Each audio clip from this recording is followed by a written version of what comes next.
નરેન્દ્ર મોદી સાહેબના જન્મદિવસ નિમિત્તે સેવા પખવાડિયા અભિયાન અંતર્ગત આજે સ્વચ્છતા હી સેવા બાબતે ધ્રાંગધ્રા નગરપાલિકા દ્વારા ડોર ટુ ડોર અને દરેક વેપારીના નગરપાલિકા પોતાના દ્વારે સમજીને આજે અમે વેપારીને દુકાને ફરી રહ્યા છીએ.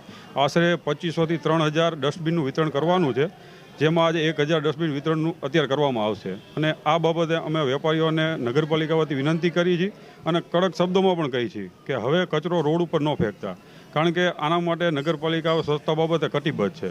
તો હું નગરપાલિકા પ્રમુખ વતી બધાને હું વિનંતી કરું છું વેપારીઓને કે આમાં સાથ અને સહકાર અમને પણ આપજો તમે. આજરોજ ધ્રાંગધ્રા નગરપાલિકા દ્વારા સ્વચ્છતા અભિયાનના અંતર્ગત ડસ્ટબિન વિતરણનું કાર્યક્રમ કરવામાં આવ્યું હતું, જેની અંદર નગરપાલિકાના પ્રમુખ શ્રી કુલદીપસિંહ ઝાલા તથા તમામ હોદ્દેદારો હાજર હતા.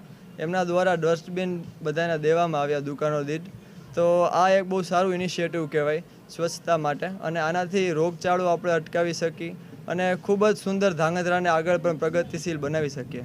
ધ્રાંગધ્રા નગરપાલિકા દ્વારા દરેક દુકાને ડસ્ટબિન વિતરણનું આયોજન કરેલું છે, જે ખૂબ જ સરસ કાર્ય છે, જેના દ્વારા દરેક વેપારી ભાઈઓ તેમજ તમામ નાગરિકો કચરો જે બહાર ફેંકે છે એ કચરો બધો ડસ્ટબિનની અંદર નાખી અને બહાર જે ગંદકી ફેલાતી એને અટકાવવા માટેનો પ્રયત્ન કરે છે.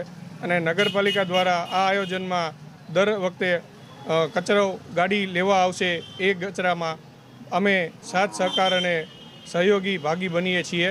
દરેક વેપારી અને નાગરિક જાગૃત થઈ અને બહાર જે બધી ગંદકી ફેલાય છે એને અટકાવે એના માટે ધ્રાંગધ્રા નગરપાલિકા દ્વારા આ ખૂબ સરસ કાર્ય કરેલું છે.